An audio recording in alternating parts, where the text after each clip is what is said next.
سورة المباركة الفاتحة.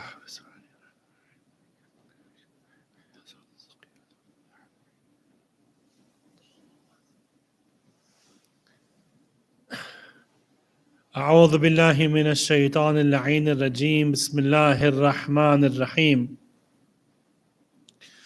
الحمد لله رب العالمين، والصلاة والسلام على أشرف الأنبياء والمرسلين سيدنا ونبينا ومولانا أبي القاسم المصطفى محمد، صلوات اللهم صل على محمد وآل محمد، وصلى اللهم على آل بيته الطيبين الطاهرين المعصومين المظلومين المنتجبين. بسم الله الرحمن الرحيم. من عرف نفسه فقد عرف ربه. Tonight, or today rather, concludes the lecture series in the Soyam of Abu Abdullah al-Hussein on the 13th day after 13th day of Muharram, 3 days after the Shahadat of Imam al-Hussein salamullahi alayh. And we had talked about many different things, but specifically the topic was the wider umbrella was philosophy or psychology and its relationship to Islamic mysticism. And within that idea, I talked about, and it was mentioned, what the meaning of the term philosophy is, what the meanings of the term irfan is, what the history of, or at least the early history of the development of philosophy is, what the early development of ilm al-irfan is, what some of the Islamic thinkers have to say about the analytic philosophy tradition that is pervasive and is the basis for modern science.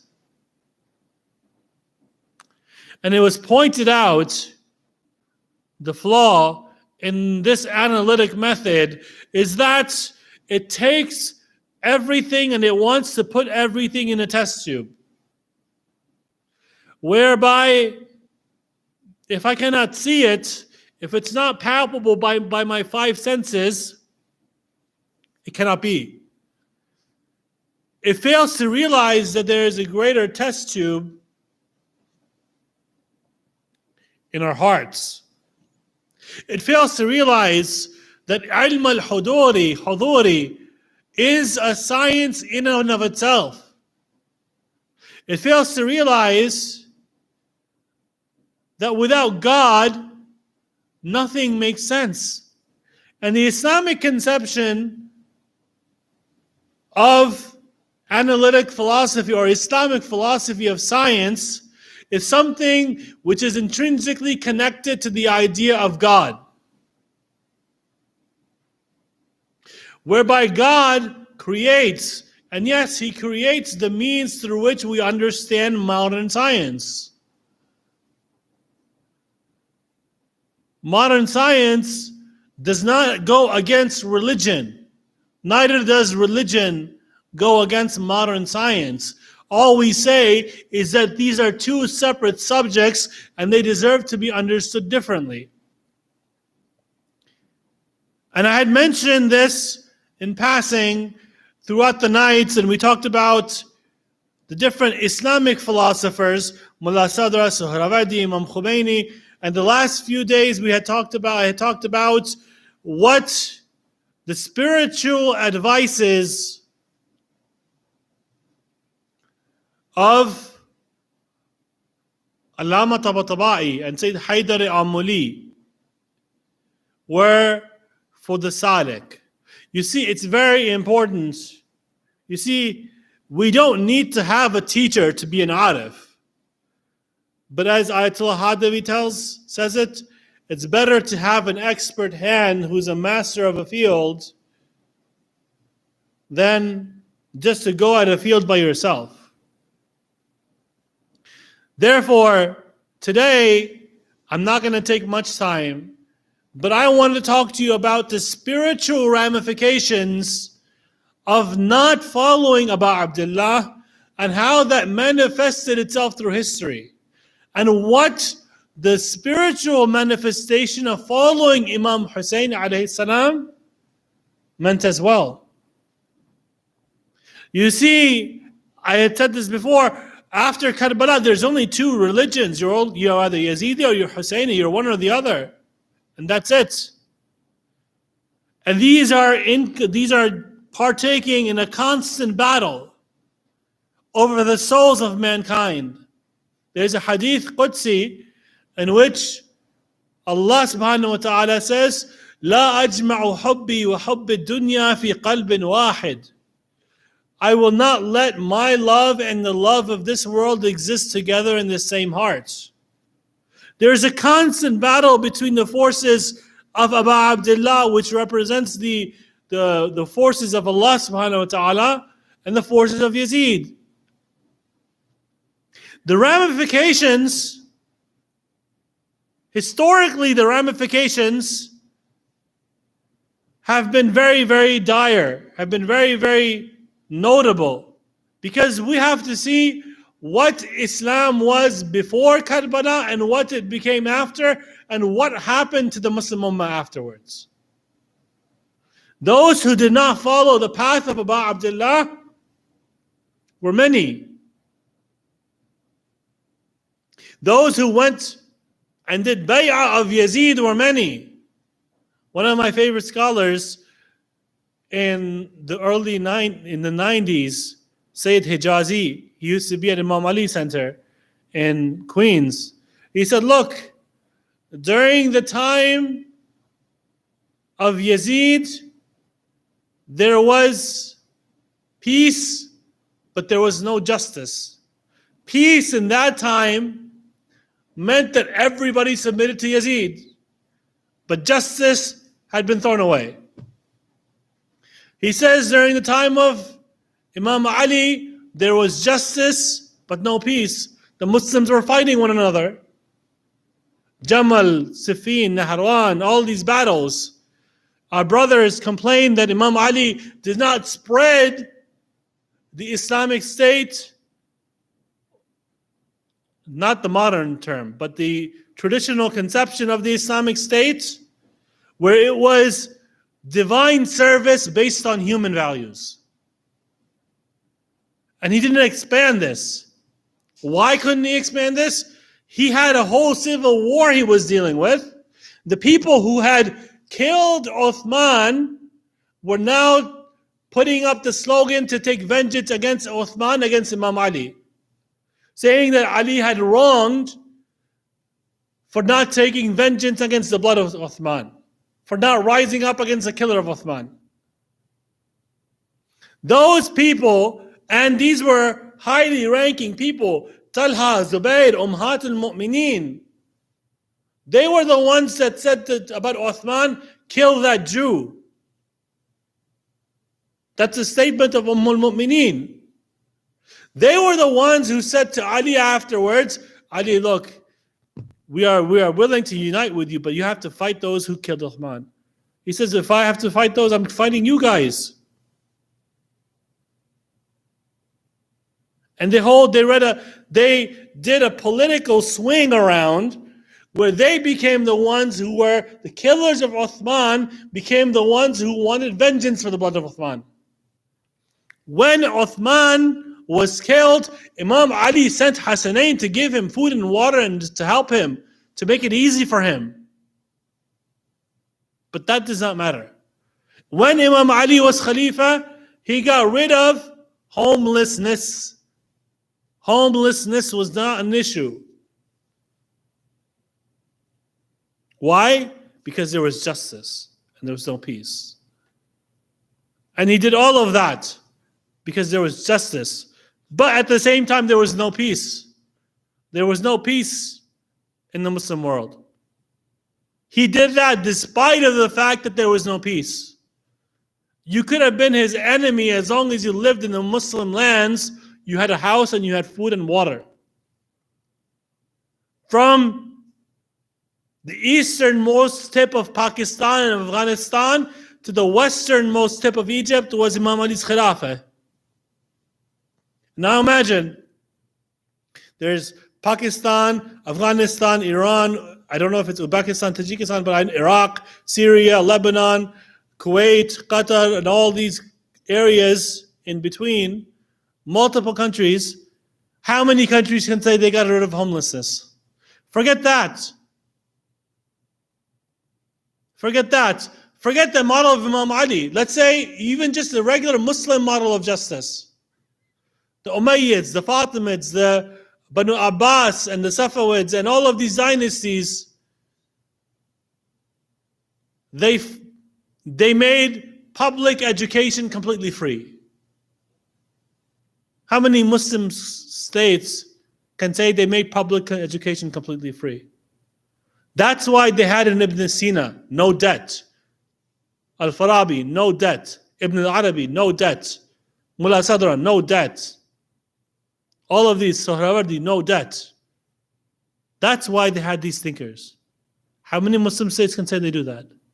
Except for Iran, which I believe all state schools are free for those who live in Iran or those citizens of Iran.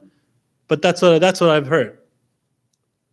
But in Imam Hussein's time, when Abu Abdullah al-Hussein alayhi salam was about to receive the news of Muawiyah's death and Yazid's ascension to the Khilafah, and he was in the masjid, and Abdullah ibn Zubair, Zubair's son, Talha Zubair, Zubair's son, he says to Abu Abdullah that, what do you think has happened? And he says, I think Muawiyah has died and Yazid has become successor and he wants bay'ah. What are you going to do? He says, I'm going to go to the governor's palace. I'm going to make my claim and I'm going to stick to it. Basically, he said he's going to stick to his views. Talha said, Fazand Rasul, oh, the grandson of Rasulullah, why don't you leave in the middle of the night? He said, your fathers are the ones that leave in the middle of the night. My father never left anything. So Talha leaves, he goes to Mecca, Abu Abdullah al-Hussein is killed, he leads a revolution, he claims Khilafat for himself, and he leads a revolution in Mecca against Yazid after Karbala. Yazid, alayhim la'natullah. This is the same Yazid that every Muslim in that time followed. He sieged the Haram, the Haramain, the Kaaba. They threw stones at the Kaaba. They mutilated the Kaaba. They threw massive boulders at the Kaaba. They burned the Kaaba. They desecrated the Kaaba so much that Hajar al-Aswad, the black stone, was moved out of its place. It fell off. And during Rasulullah's time, something similar happened. And the Arabs were fighting, the Quraysh were fighting as to which tribe would put Hajar al-Aswad back in its place. Rasulullah took all 12 tribes. He took a massive sheet. He put Hajar al-Aswad on it. And he says, you all hold it together and I'll put it on its proper place. So Imam al-Sajjad does something similar. Why? Because the ramifications of not following Abu Abdullah al-Hussein is the destruction of the Kaaba. Where your ananiyat, and I'm saying both, Abdullah and Yazid, go so high that you desecrate the most sanctimonious place in the Muslim world. In the world. In all of the a'lameen. That is the result of what happens if you disobey Abu Abdullah al-Hussein. If you go against him, if you don't side with him, that is what happens. And we are seeing this in the modern world, modern Muslim world. The Khawarij were a group that opposed Imam Ali and Muawiyah, saying they were both wrong because they had both Muslims fighting each other. What are these Taliban and Wahhabism? It's not Sunnism. It's not. The Wahhabis say that the Shia are wrong, but so are all of the other Sunnis that disagree with them. They are that, in other words, the Khawarij said that those who follow Ali are wrong, meaning the Shia are wrong, and those who believe in the Khilafat of Muawiyah are wrong. Muawiyah is the starting point of the Khilafat of the Banu Umayyah. Before it was Khulafa al-Rashidun, but the Umayyad Caliphate, Khilafat, starts with Muawiyah and it goes on, which our Sunni brothers accept. They were saying, regardless of whether you are one or the other, if you do not side with us, you are wrong. In the same way, this Taliban, this ISIS, this Wahhabism says, regardless of which way you follow Ali or Muawiyah, you go against us, you're wrong. You're a kafir. In the Shia school of thought, we don't have the right to say to anybody who says La ilaha illallah, Muhammad Rasulullah is kafir. We don't. As long as you make that statement, you are Muslim regardless. And the person who calls you kafir, their faith is put into doubt. Meaning, if I am Shia and I say ex-Muslim, La ilaha illallah Muhammad Rasulullah, calling Muslim, saying Muslim is a kafir, then my faith is called into question. My faith is called into question. Therefore, we need to be very specific. If I follow the path of Ali and Hussein, I am for creating the sense of peace and justice to exist together.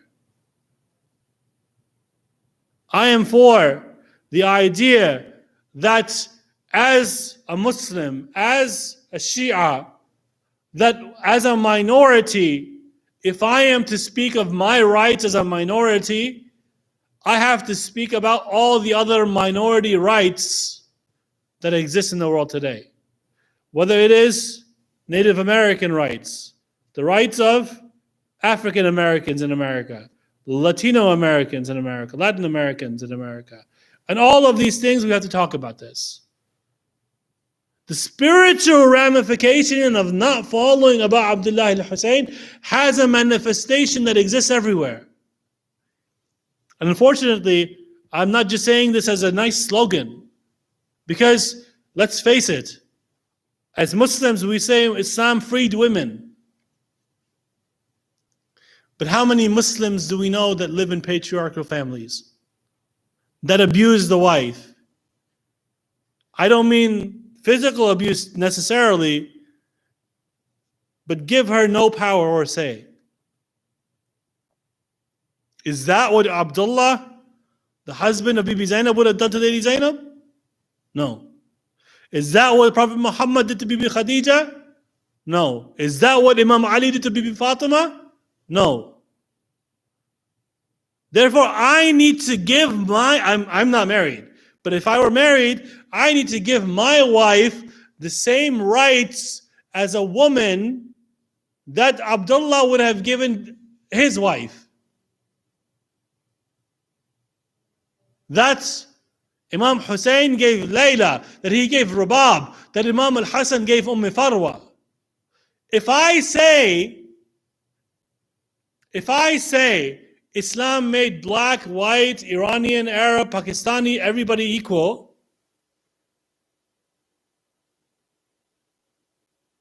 Bilal was the same as Salman, who was the same as Abu Dhar, who was the same as Ammar, who was the same as Miqdad, who was the same as, and you can go on. They make them all equal. Fine. Find me a mosque in which there is no racism. Find one. Find me a mosque in which converts get the same rights, or reverts as some of them like to call it. I've heard there's a debate about that, because some like to be called converts and hate being called the term reverts, and others like being called the term reverts, but not the term converts. If they don't like that,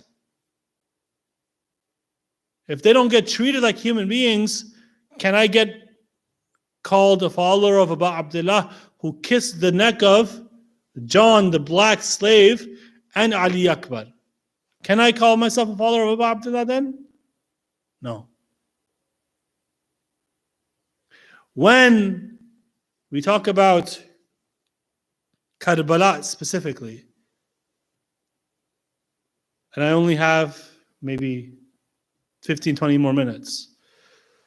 Karbala in specific, was that revolution, I just talked about what it means to be against Abu Abdullah, but let's talk about what it means to be for on the side of Abu Abdullah. Karbala was that revolution which brought about such a massive change that it brought convulsions throughout the Muslim world. Islam was a dead, decapitated, rotting body. Karbala resuscitated it and brought it back to life. CPR, Karbala style. Islam was a dead body. Karbala brought it back to life. The faith of John brought it back to life. The faith of a black slave brought Islam back to life. In the same way, the faith of Ali Akbar brought Islam back to life. In the same way, the faith of Al-Abbas brought Islam back to life. In the same way, the faith of Habib ibn Madahir brought Islam back to life. In the same way that the 72 or the 120 companions who became shaheed on the day of Ashura, their sacrifice revitalized Islam. Meaning, they were the ones who brought true, deep understanding of what Islam is back to the masses. It was Lady Zainab going from Karbala to Kufa and Kufa to Sham and back that brought Islam back to life. It was her giving khutbahs and sermons everywhere that brought Islam back to life. It was Imam as-Sajjad's admonishing the companions and those people who went in front of him, those people who would curse him. They would say that this group had went against the ruler, therefore they are baghi. So someone would come up and start cursing them. Imam as-Sajjad says, "Oh man, do you know إنما يريد الله ليذهب عنكم الرجس أهل البيت ويطهركم تطهيرا." Do you know? Ayaye mubahile. Do you know? قل لا أسألكم عليه أجرا إلا المودة في القربى. He says, yes, I know all of these. I've memorized the Quran. What does this have to do with you? He says, we are the qurba of Ahlul Bayt. We are the ones who follow the path of Rasulullah. And this tyrant has done nothing but deface and defile himself. This tyrant has done nothing but brought agony and suffering in the lives of the qurba, the Ahlul Bayt of Rasulullah. The sons, the daughters, the nafs of Rasulullah, the children of Rasulullah. It brought suffering unto them. And you know what? That suffering was added by more pain. The most pain they could inflict on Ahlul Bayt, they could do so. See, look, Karbala to Kufa and then Kufa to Sham is a direct route through the desert. If you wanted to follow a direct route through the desert, you would draw a straight line from Kufa to Sham and you would follow that. That's not the path Ahlul Bayt took. The closest path within civilization was places that were filled with Shia, meaning by the riverbanks of the Euphrates. That's not the path Ahlul Bayt took as slaves. They went from Karbala to Kufa and they went through northern Iraq. Some rawaya have it that the Christians of Mosul, when they found out that the Ahlul Bayt of Rasulullah is being kept prisoner, they said, at least give them their veil. Yazid's army said no. They said, we will not let you into our city. The Christians of Mosul had more allegiance to Rasulullah than the Muslims of Sham or Kufa.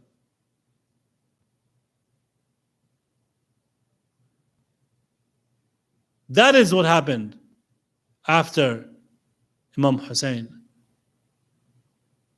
In the palace, and then they went all the way through southern Turkey, across the northern border of Syria, through northern Lebanon, and then back down into Damascus. That long route, heat, extreme cold, extreme tragedy, extreme suffering. Why? To make Ahlul Bayt suffer the most. To add pain to their already suffering that they have gone through. And you know what? In the literature, they say, I'm going ahead of myself, but I want to a little bit. Because they say when she was in Yazid's palace, Yazid had a platter on which he had the head of Abu Abdullah al-Hussein, and he was the blessed teeth. He was striking the blessed teeth of Imam Hussein with a wooden rod. Imagine being Bibi Zainab and seeing this. Regardless of all that, I've mentioned this before, this statement of Bibi Zainab, she, when asked, Zainab, we killed your brothers, your sons, your nephews, your cousins, your brothers' companions, all of them, we killed all of them. We killed your children, we looted the women, we did all of this to you. What do you see in this? She says, وَمَا رَأَيْتُ إِلَّا جَمِيلًا. I see nothing in it but the beauty of God. I see nothing in it but the beauty of God. That's what following Abu Abdullah al-Hussein does to you. You see suffering and you see roses. You see suffering and martyrdom and you see the blessed garden of Shahadat that Abu Abdullah al-Hussein spread for all humanity to follow. You see that they say, I'm using a cliche statement, but when the world gives you lemons, you make lemonade, right? Well, the idea is the world gave you the most sour thing you could ever have, and then you are to make lemonade out of it. Lady Zainab is not even saying that. She's saying Allah, through martyrdom, gave me the best sharbat that I could ever drink. That's what she's saying. That's what she is saying. And you know what, brothers and sisters?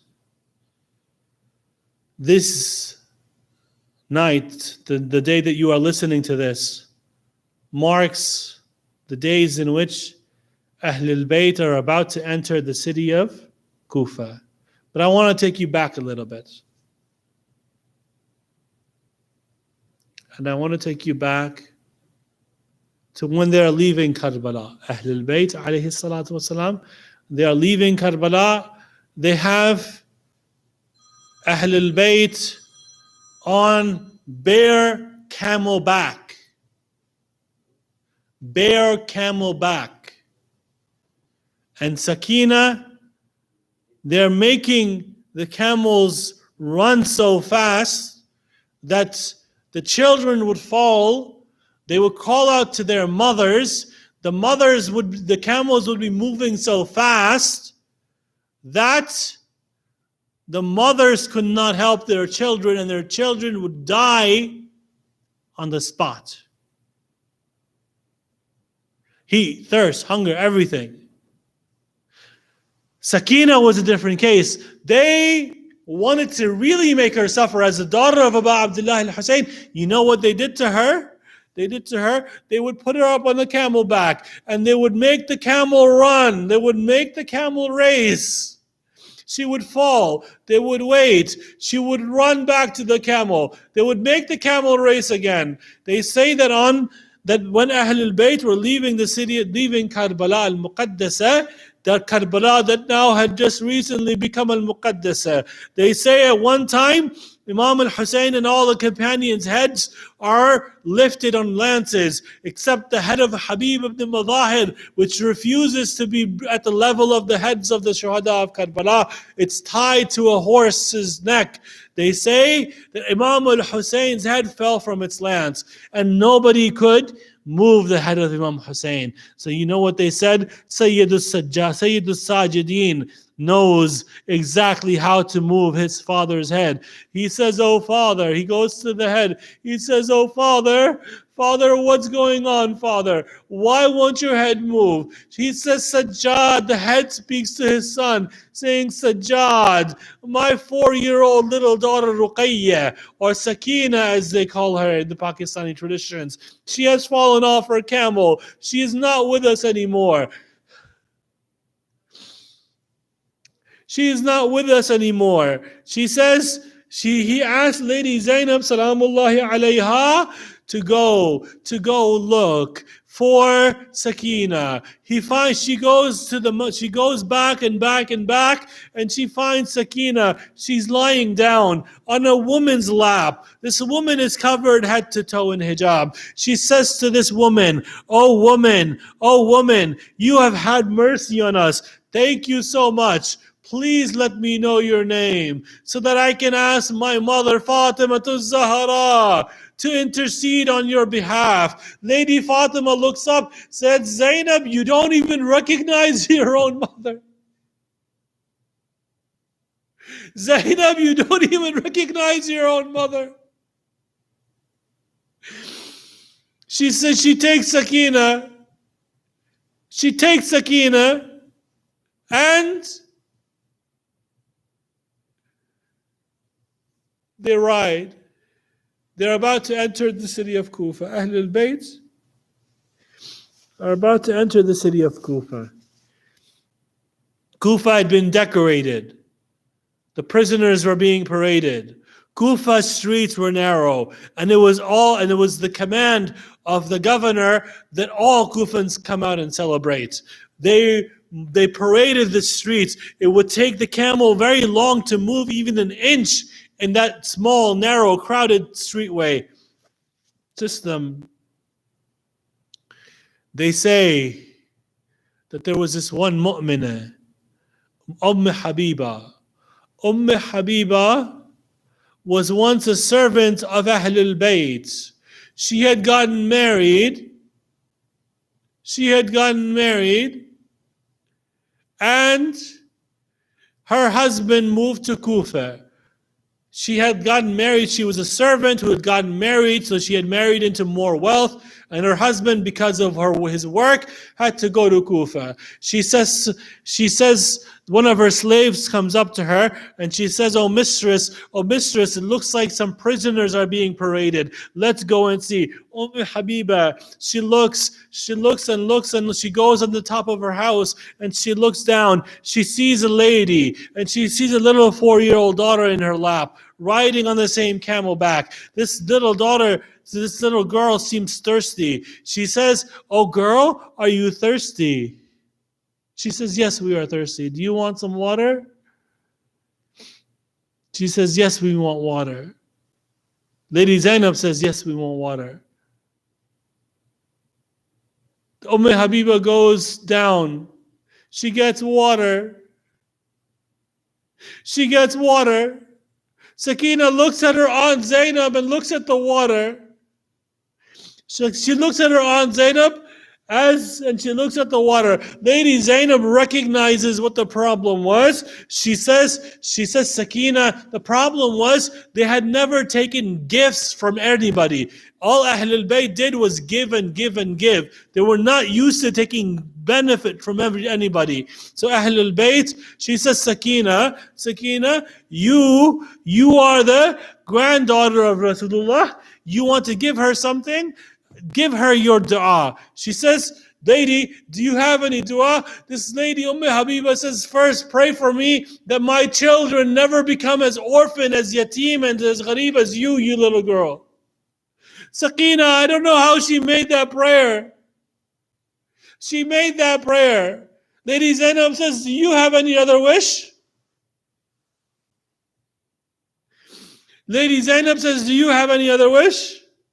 She says, yes, we do. Yes, I do. She says, it's been a long time since I visited the city of Medina. Lady Zainab, noting her birthplace, she says, who do you know lives in the city of Medina? She says, Medina is a very respected city. My master, Hussein, lives in that city. My master, Abbas, lives in that city. My master, Ali Akbar, lives in that city. My mistress, Lady Zainab, lives in that city. My mistress, Kulthum, lives in that city. She says, Lady Zainab, she had her head covered with her hair. She says, if Zainab were to be found in this gathering, would you recognize her? She says, of course I would recognize her. She removes the hair from her head. She says, Habiba, look at me. This is Zainab. Some traditions say that Habiba cannot believe it. Some traditions say that she gets so shocked that she passes out.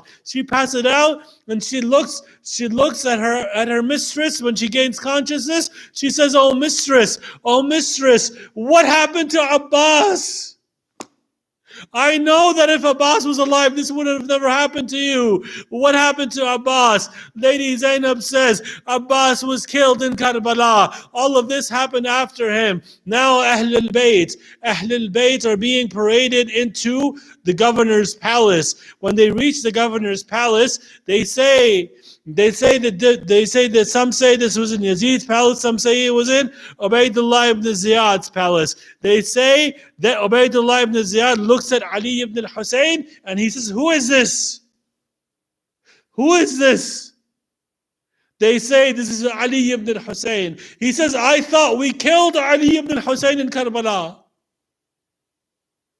He said that was Ali ibn al-Hussein, the younger brother. This is the older Ali ibn al-Hussein. Ibn Ziyad orders him to be killed. Lady Zainab gets up and she says, oh Ibn Ziyad, if you want to kill this Imam of mine, you have to kill me first.